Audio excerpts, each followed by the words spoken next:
Welcome to this episode of the Growthcast. It's me, Jackson Campbell, joined again with Dallas Pruitt for an extended cut, deep dive this beautiful Saturday.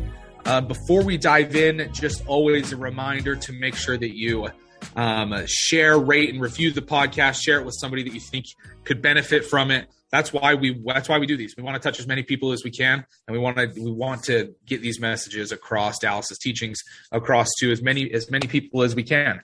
Today, we're going to talk about 8 ways to improve T.M.I.C. If you've been following Dallas for a while, if you've been listening to his drips, he talks about T.M.I.C, the most important conversation. The most important conversation is the conversation that you have with yourself. It's that conversation that goes on in between your ears. So that's what we're going to talk about today is 8 ways to improve that communication that you have with yourself. This is a very important teaching. If you're an entrepreneur, if you're building something new, if you're doing something new, there's a lot of unknowns. You're working really hard, but there's a lot of unknowns that pop up. And at times it's very easy for the conversation in our head to get negative when things are unknown. So these 8 ways that Dallas is going to talk about today is to improve that conversation in those times of unknown and uncertainty, what's going to happen next. We're going to talk about a few of those ways. Doubt's a good word to use right there. Say what?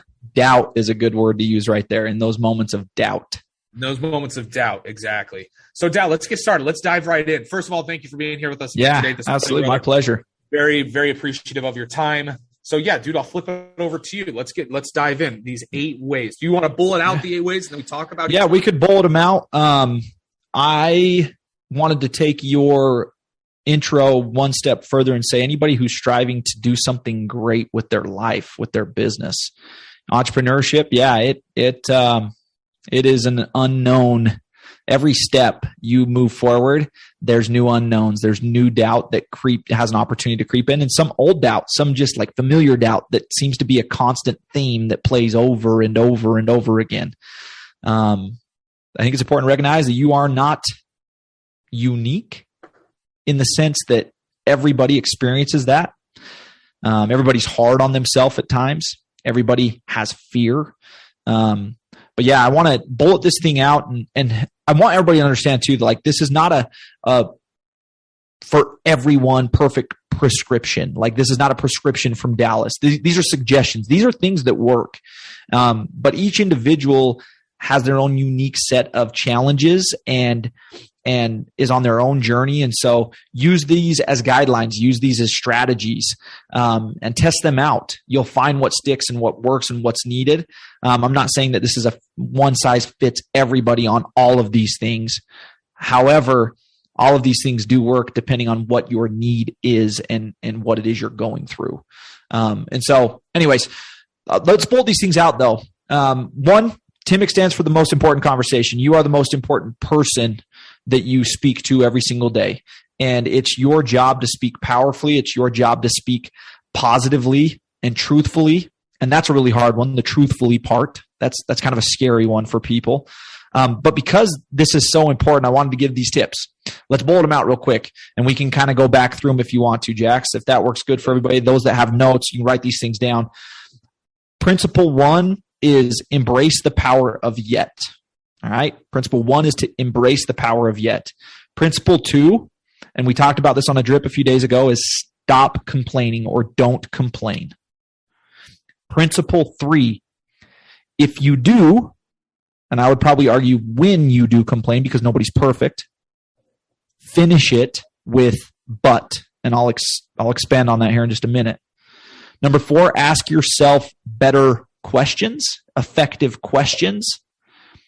5, avoid JIC statements. I'll get to that here in just a minute. 6, stop putting yourself down. 7, tap into the power of I am. And then the last one, number 8, would be express gratitude regularly. What was number 7? Say number 7 one more time. Sorry. Number 7 is to tap into the power of I am. I'm taking some notes here. And number 8 is express gratitude. Get them all? Yeah, let's dive in, dude. These are awesome. Yeah. I love all these things. Let's go. do it. We'll just start from the beginning.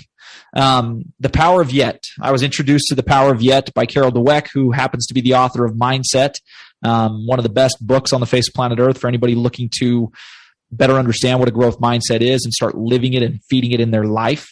The point here is how you finish a sentence will impact how that sentence affects you. And so replace the whatever it is, whatever that statement is, with a blank, then add yet. Let me get this. I'm not good at this. What I mean here is instead of saying I'm not good at this, turn it into I am not good at this yet. I am not good at this yet. I don't have an answer for that yet. Don't finish the sentence too soon. Quit finishing sentences earlier than what you should be. Anytime we face a problem, anytime there's a gap in your ability, your skill, anytime there's this gap, fill that gap in with yet. Fill that gap in the sentence with yet. And then that opens up the door to you figuring it out. And it keeps you in path, online, on the train of, like I say all the time, on the train of I'm figuring this thing out. You don't shut a door just because you don't know something, just because you're not at a certain skill level yet, just because you haven't built something up to the capacity that it can be. It doesn't mean that the door's shut. You're still in process. You're still on journey. And so, but using specific words is very important. Again, growth is strategic. It happens by design, not by luck. Those people who get to where it is they're striving to go, those people who do great things, I can guarantee you that their language involves a whole lot of yet and in the way they speak. And so it's being very strategic about never shutting a door to something that shouldn't be shut, because you cut off all opportunity, you cut off all possibility, you cut off learning, you cut off growth. So use and embrace the power of yet. Use yet often. Man, it's almost like a hack. It's almost like a little trick. The yet hack in your brain is the yet hack, the yet trick. I love that, man. But awesome. It becomes habit, right? It's just like any other habit. Yeah. It's like, dude, be strategic about using it. It's going to feel awkward and weird as you like pause and then like insert it. You'll close a statement and then you'll literally be like, you'll catch yourself and you'll like smile and people be like, whoa, that was delayed. Yeah. Stupid. Do that. Do it often. Smile about it and do it in those early stages when it feels weird. And then all of a sudden you will find that literally you change as a person and it's automatic. It's habitual, right? You create these neural pathways where your brain never allows you to close the door.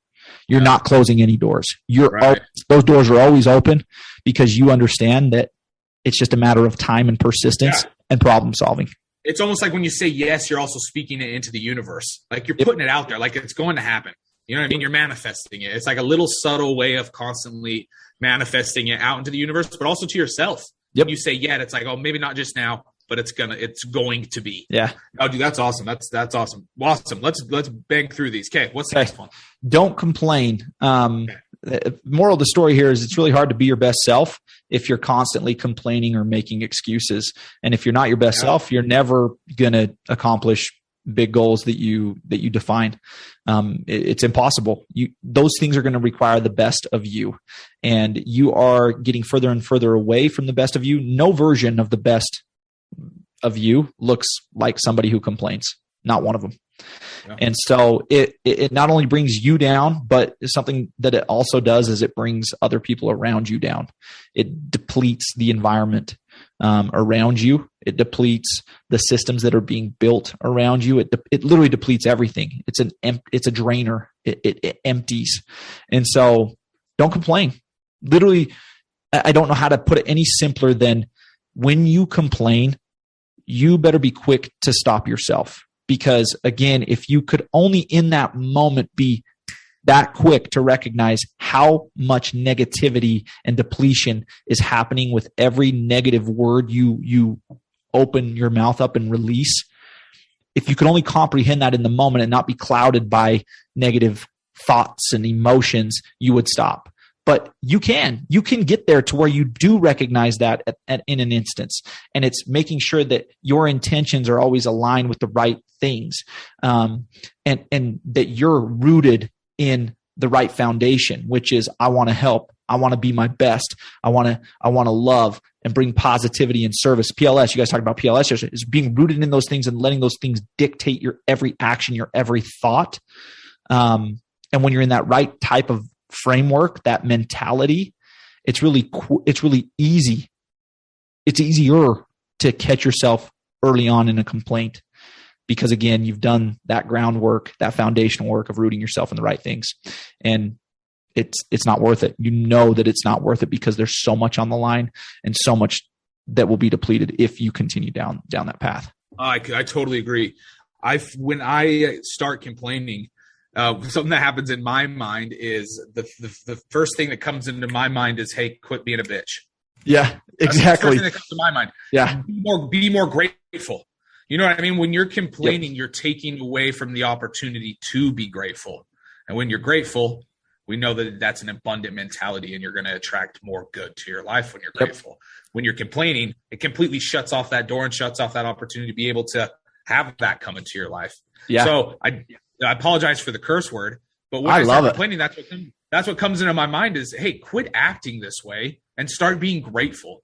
Yeah. Because when you're grateful, then your motivations and the things you're doing come from a place of gratitude and not a place of negativity. It's like, hey, do you hear yourself? Like literally ask you, like it's a better question. Like, are you listening to yourself, good or bad? Like, are you listening to yourself? It's that next level of self-awareness. Yeah, absolutely. Yeah. You gotta have it. Again, we're talking about T.M.I.C. The most important conversation that you need to have is the one with yourself.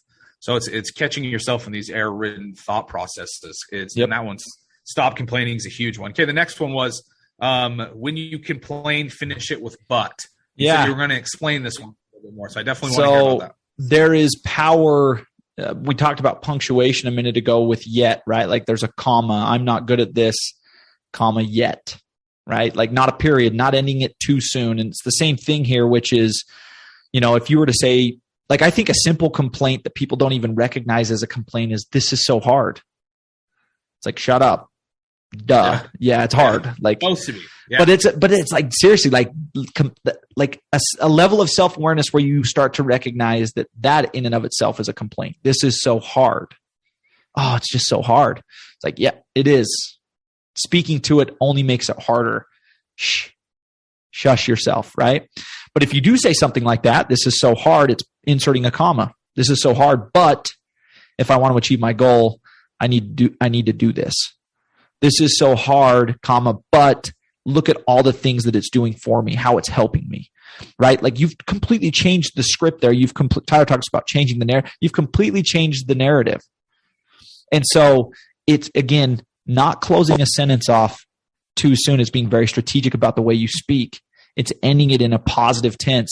It's identifying the good that's coming from the hard situation and just placing those commas in the right places and not ending sentences too soon.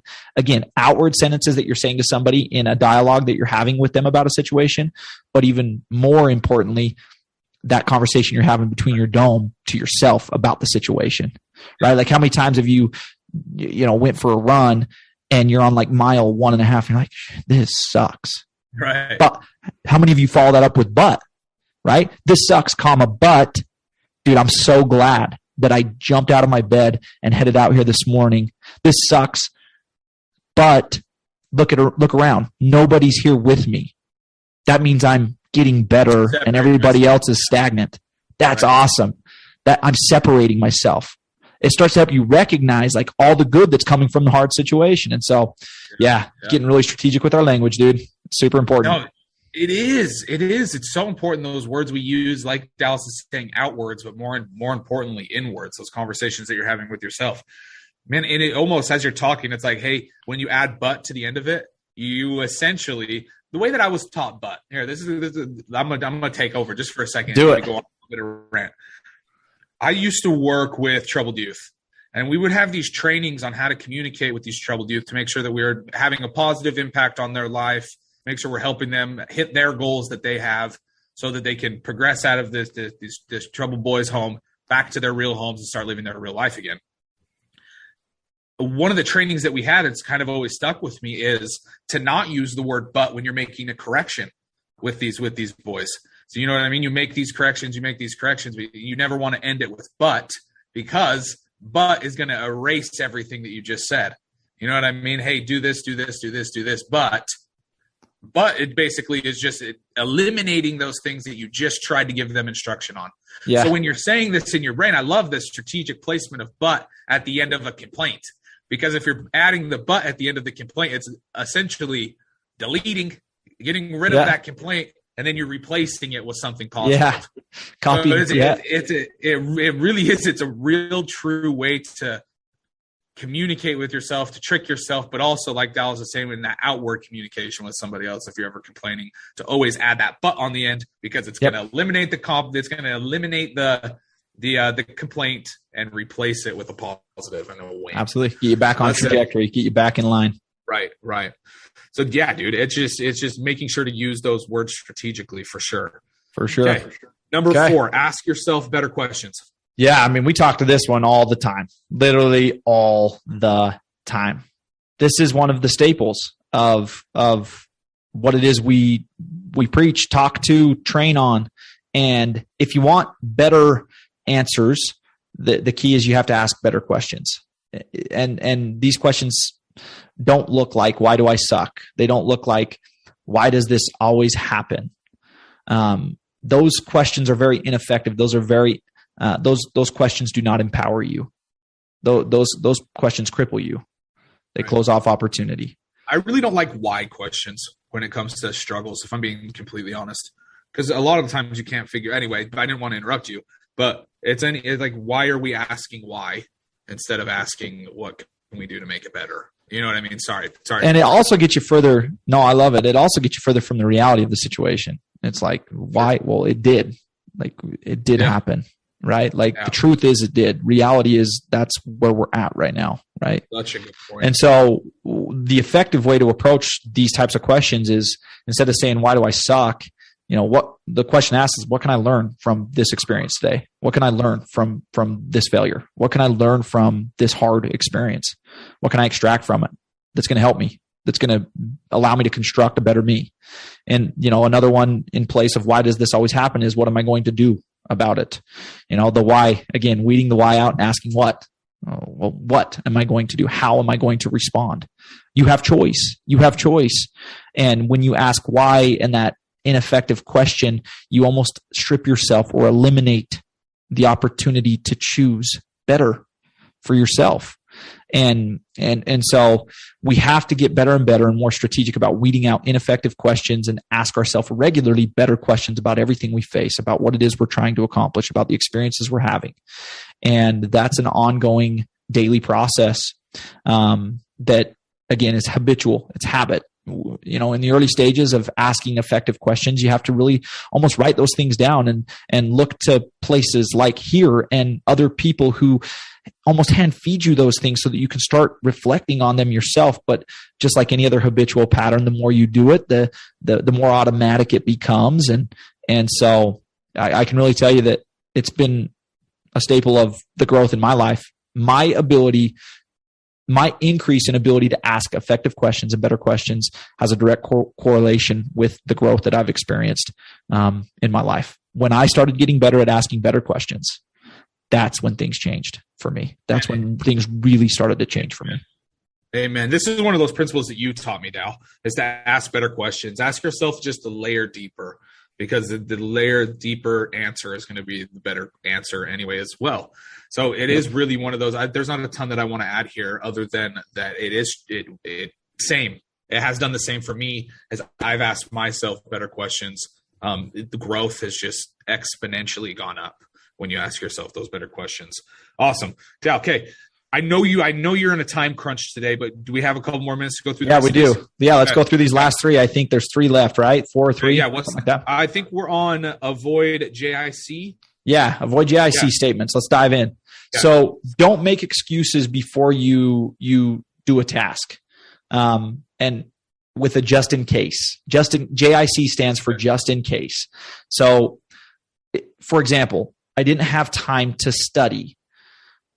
If you say that right before you take the test, right? Like, let me explain here. Another example would be, I never play well in the heat.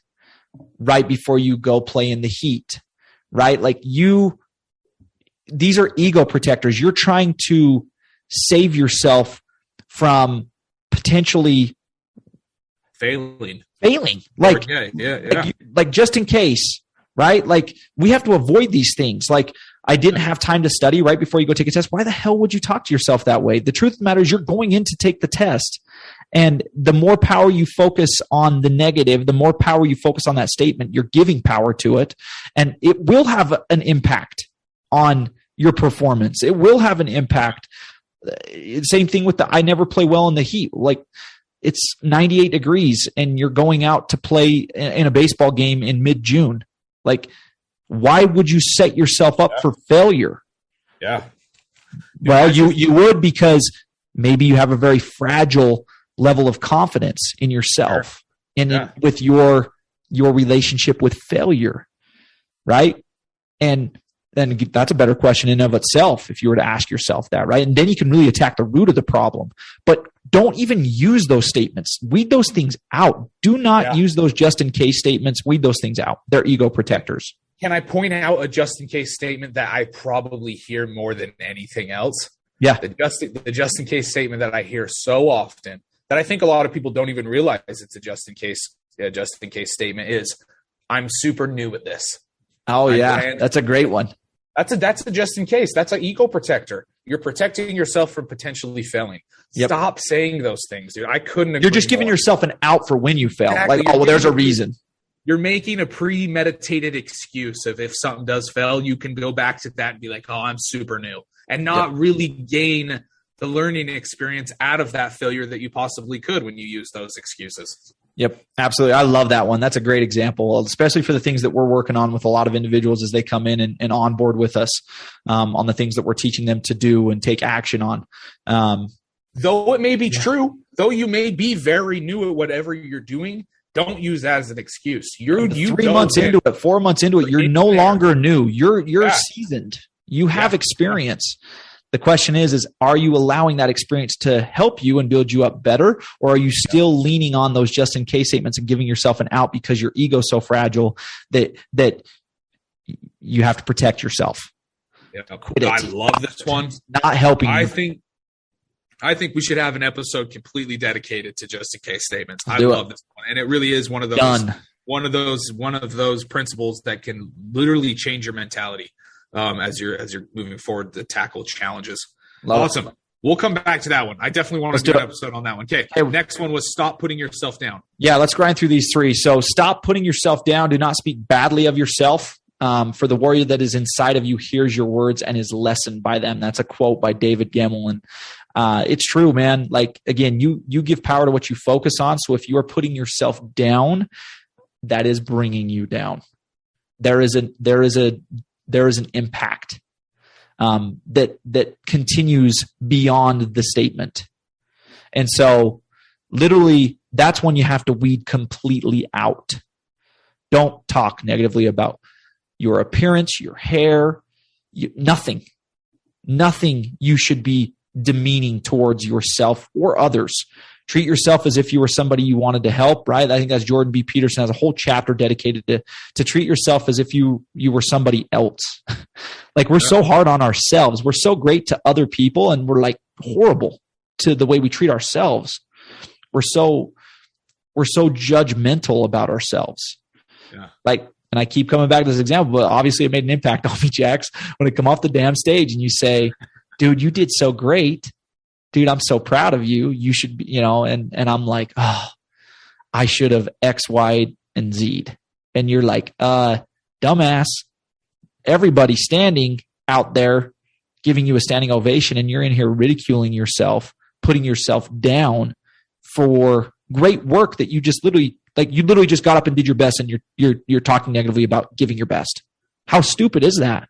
But how often does it happen, right? Like how often does it happen for us? No, dude, it is a good example because you aren't unique to do that. I think a lot of people do that.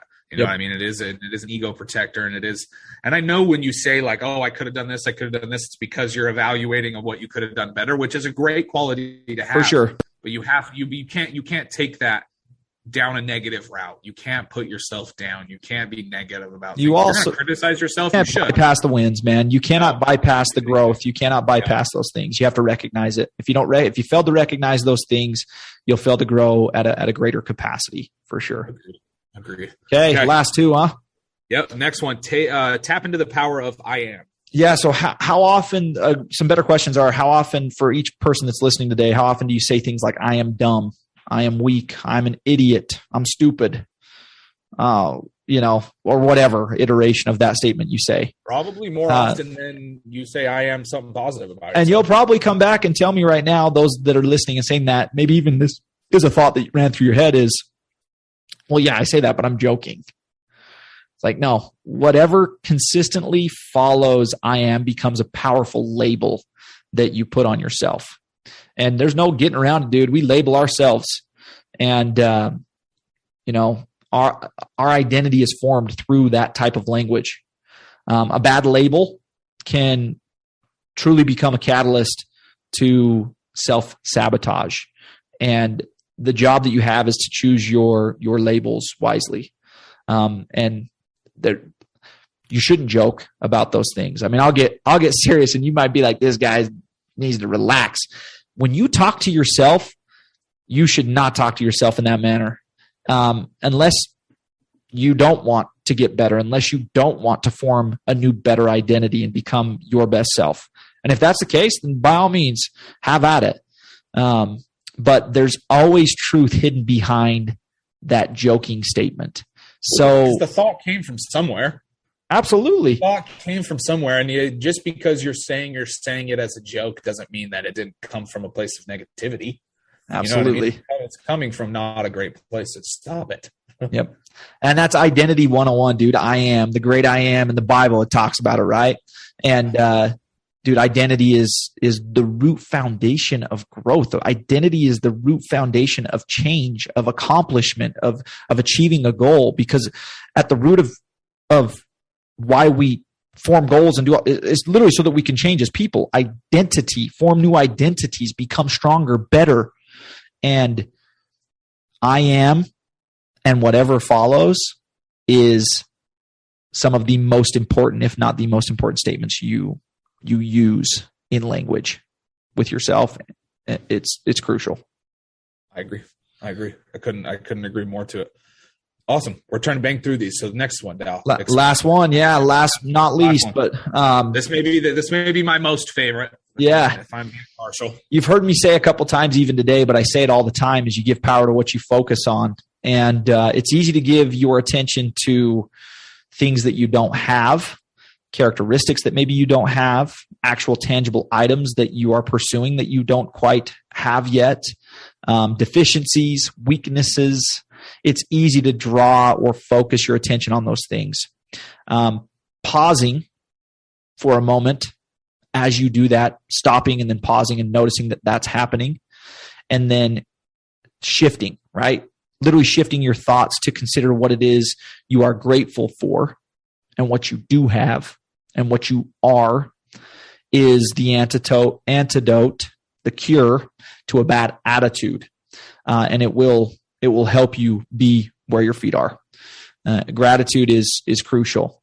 And your ability, your skill set to notice when you're in that situation and then make that shift and provide yourself with that cure will literally change your attitude. And if you can change your attitude, it changes your energy. And when your energy changes, you have better action, and you're ultimately able to progress and change. And that's gratitude. That's why gratitude is so powerful. That's why gratitude is so important. Tyler talks about how gratitude is a life hack. And it truly is, man. If you want to live a happy life, be grateful for the things that you have and be grateful for the situation you're in.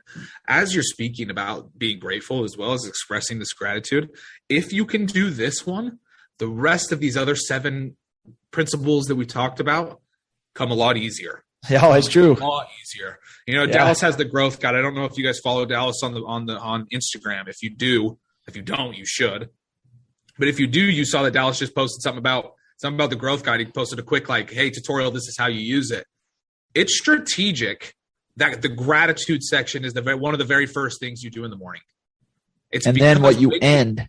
And when you end your day. Exactly. It's because when you can start your day with being grateful, these other principles to embrace or enhance the conversation that you have with yourself becomes a lot easier. So that's really what I wanted to point out, dude, is that gratitude, I feel like, is the main core to being able to have a good conversation with yourself. Because if you're grateful, the rest of these things come pretty easy. Oh, yeah. There was a quote by, and I don't want to butcher this to end, but Gary V, your boy, right? Yeah. So he was talking the other day, and he said, everybody who's listening, this is applicable here, everybody who's listening to this, we have hundreds of thousands of downloads. Everybody who's listening to this podcast today, speaking of gratitude, you are more fortunate than a very large percentage of the world. You have clean drinking water, and he spoke to some statistics about clean drinking water. And I just think that it's important for us to sit in that stuff. We get so self-centered on our problems and our gaps and our voids and our experiences, which I'm not trying to take away from them, saying that they're not difficult. Hell, you're here probably because you are in a difficult situation. Willingly, you jumped into it, or you're trying to get out of what seems crippling. Gratitude is the key to figuring all those other things out. And we just have to stop and recognize how fortunate we are, how blessed we are in our situations. It's not that you look outward and say, oh man, I'm so much better off than all these people. It's no, I am so blessed, which gives me responsibility to make something more out of this situation, because there's that many people out there that need help. And that's another reason why gratitude is such an important life hack, is because it leads you down a path of living a selfless life and not a selfish life. And that's where true fulfillment comes from, is when you're not so focused on you and you're focused on working on you, but working on you so that you can be better focused in helping all those other people. Yeah, absolutely. So true, man. Sorry, I interrupted you there at the end, but I love it. I'm also very passionate about these things, man. Gratitude is the core to success and happiness, and I really truly believe that. Absolutely. Dallas, thank you so much for your time today, man. Speaking of gratitude, I am eternally grateful for you taking the time to share these things with not only me, but our listeners as well. So thank you, my man. Extremely grateful. You are welcome. And thank you. Thank you. The only thing I want to close out with, because you always ask me, I'm going to beat you to it.